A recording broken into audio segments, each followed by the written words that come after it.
আজকে একটা দারুণ নাস্তা অথবা জলখাবারের রেসিপি আপনাদের সাথে শেয়ার করতে এলাম। রেসিপিটা বানানো যেমন সহজ, খেতে অনেক বেশি টেস্টি এবং মজাদার হয়ে থাকে। বন্ধুরা, বানাতে উপকরণ লাগে খুবই কম, আর একবার বানালে বারবার বানানোর রিকোয়েস্ট আসবে। এই রেসিপিটা বানিয়ে সকাল বিকেল চায়ের সাথেও সার্ভ করতে পারেন, অথবা লাঞ্চ বক্স, টিফিন বক্সেও কিন্তু খুব সহজেই দিয়ে দিতে পারেন। নমস্কার, আমি নীলিমা, আপনারা দেখছেন এনপি টেস্টি ফুড। তো চলুন বন্ধুরা, খুব সহজে দারুণ এই টেস্টি মজাদার নাস্তার রেসিপিটি দেখে নেওয়া যাক।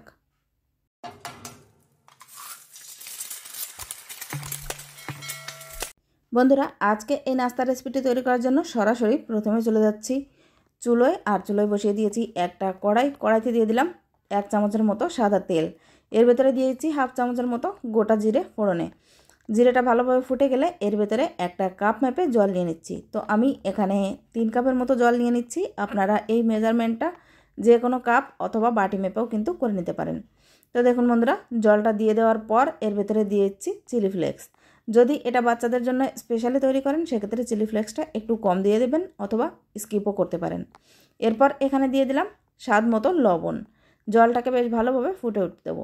আর জলটা একবার ভালোভাবে ফুটে গেলে এর ভেতরে দিয়ে দিতে হবে সুজি। তো যে পরিমাণ জল দিয়ে দেবেন ঠিক তার ডাবল পরিমাণ দিয়ে দিতে হবে সুজি। তো আমি এখানে 3 কাপের জন্য 1.5 কাপ পরিমাণ সুজি দিয়ে দিলাম। দেওয়ার পর একটা স্প্যাচুলার সাহায্যে বেশ ভালোভাবে এই সুজিটাকে একটু জলের সাথে মিলিয়ে নিতে হবে, এবং যতক্ষণ না একটা ডোয়ের ফর্মে চলে আসে ততক্ষণ পর্যন্ত বেশ ভালোভাবে নাড়তে থাকতে হবে।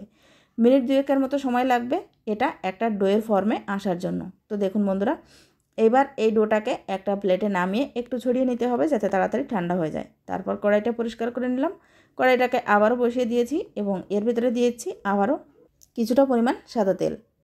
আবারও তেলটা বেশ ভালোভাবে গরম হয়ে গেলে এর ভেতরে দিয়ে দিতে হবে ফোড়নের জন্য গোটা জিরে। এরপর দিয়ে দিলাম গ্রেট করে রাখা আদা, আর দিয়ে দিচ্ছি কাঁচা লঙ্কা কুচি। সাথে দিয়ে দিলাম বেশ কিছুটা পরিমাণ কারি পাতা। তো আমার কাছে এখানে কারি পাতাটা একটু বেশি পরিমাণে ছিল, সেজন্য কারি পাতাটা নিয়ে বেশ একটু কুচি করে দিয়ে দিয়েছি। এরপর দিয়ে দিচ্ছি 4 থেকে 5টা বিনস কুচি, দিয়ে দিলাম ক্যাপসিকাম কুচি এবং টমেটো কুচি। তো আপনারা আপনাদের পছন্দ মতো যে কোনো সবজি এখানে অ্যাড করে নিতে পারেন। আমার কাছে কটাই অ্যাভেলেবেল ছিল সেজন্য দিয়ে দিলাম। আর দিয়ে দিচ্ছি চিলি ফ্লেক্স। সব কিছুকে একটু নাড়িয়ে নেব।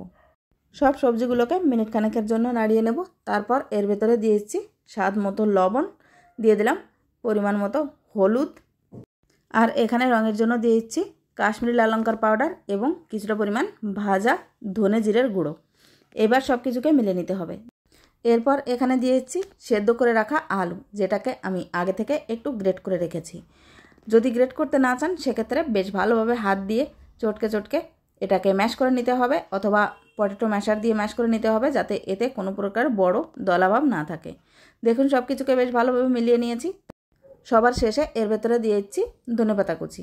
আবারও একবার বেশ ভালোভাবে মিলিয়ে নেব। তারপর আমাদের পটেটো ফিলিংস কিন্তু একেবারেই রেডি হয়ে যাবে। এবার এটাকে নামিয়ে ঠান্ডা করে নিতে হবে। এদিকে আমাদের সুজির ডোটাও কিন্তু মোটামুটি ঠান্ডা হয়ে গেছে। এটা খুব বেশি ঠান্ডা হলে একেবারেই হবে না, দেখে নিশ্চয়ই বুঝতে পারছেন এটা থেকে কিন্তু এখনও ধোয়া বেরোচ্ছে। হাত দিয়ে সহ্য করা যায় ঠিক সেই পর্যায়ে বেশ ভালোভাবে এটাকে হাত দিয়ে ডলে ডলে মেখে নিতে হবে। যদি এর ভেতরে কোনো প্রকার লাম্পস ভাব থেকে থাকে তাহলে সেটাও কিন্তু এই মেখে নেওয়ার ফলে আর থাকবে না। তো দেখুন বন্ধুরা, আমি এখানে ছোট ছোট ডোয়ের মতো তৈরি করে নিয়েছি এবং কিচেন স্ল্যাবের উপর বেশ ভালোভাবে এটাকে মেখে নিচ্ছি। তো আমি এখানে 3 টুকরো করে নিয়েছিলাম যাতে আমার মাখতে সুবিধা হয়। তো আপনারা আপনাদের পছন্দ অনুযায়ী এটাকে বেশ ভালোভাবে মেখে নেবেন।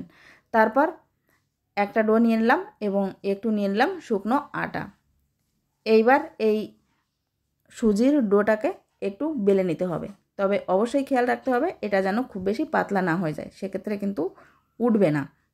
তো দেখুন বন্ধুরা, এটাকে বেশ ভালোভাবে একটু বেলে নিয়েছি। আর এর কিনারাগুলো অবশ্যই একটু ফেটে যেতে পারে, সেজন্য চিন্তা নেওয়ার কোনো দরকার নেই, এই কিনারাগুলো আমরা ইউজ করব না।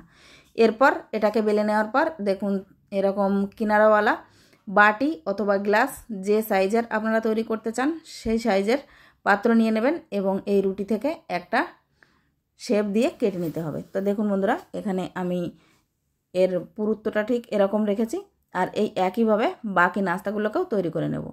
তো দেখুন আমি বাটি দিয়েই তৈরি করছি। যদি আপনারা এর থেকে ছোট সাইজের চান তাহলে অবশ্যই একটা গ্লাস দিয়ে এভাবে কেটে নেবেন, সেক্ষেত্রে 2-3টে একবারেই হয়ে যাবে।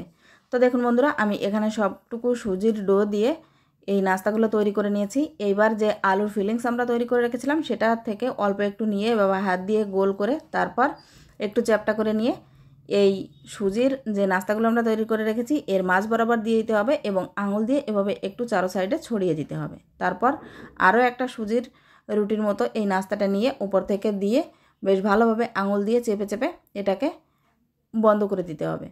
তো দেখুন বন্ধুরা, এই একইভাবে বাকি নাস্তাগুলোকেও কিন্তু তৈরি করে নিতে হবে। তো দেখে নিশ্চয়ই বুঝতে পারছেন এটা কিন্তু একেবারেই মুশকিল কাজ না, খুব সহজভাবেই এই প্রসেসটা হয়ে যায়। একবার বেশ ভালোভাবে এই নাস্তাটা জয়েন্ট করে নেওয়ার পর একটা চাকু নিয়ে নিয়েছি এবং চাকুর উল্টো সাইড দিয়ে এর দুই সাইডেই একটু এরকম ডিজাইনের মতো তৈরি করে দিতে হবে। এক্ষেত্রে দেখতেও কিন্তু অনেকটাই ভালো লাগবে। এবার সম্পূর্ণ নাস্তাগুলো একইভাবে তৈরি করে নেওয়ার পর চুলোয় আমি একটা ফ্রাই প্যানে বেশ কিছুটা পরিমাণ তেল দিয়ে দিয়েছি।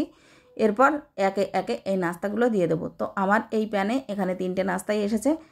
তো আমি এখানে খুব বেশি ডিপ ফ্রাই করছি না, একটু শ্যালো ফ্রাই করে নিচ্ছি। আর দুই সাইডই বেশ ভালোভাবে রং ধরে আসা পর্যন্ত এই তেলের ভেতরে ফ্রাই করে নিতে হবে। এক সাইড হয়ে গেলে বেশ ভালোভাবে উল্টে দিতে হবে।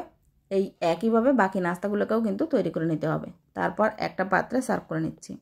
বন্ধুরা, আজকে এই সুজি দিয়ে তৈরি বার্গার অথবা নাস্তার রেসিপিটি আপনাদের ভালো লেগে থাকলে অবশ্যই একটা লাইক করার অনুরোধ রইল। আপনাদের করা একটা লাইক আমাকে নেক্সট ভিডিও তৈরি করার জন্য অনেক বেশি মোটিভেট করে। আর আজকের এই নাস্তার রেসিপিটি যদি আপনারা ইউটিউব থেকে দেখে থাকেন তাহলে চ্যানেলটিকে সাবস্ক্রাইব এবং যদি ফেসবুক থেকে দেখে থাকেন তাহলে পেজটিকে ফলো করে নেওয়ার অনুরোধ রইল।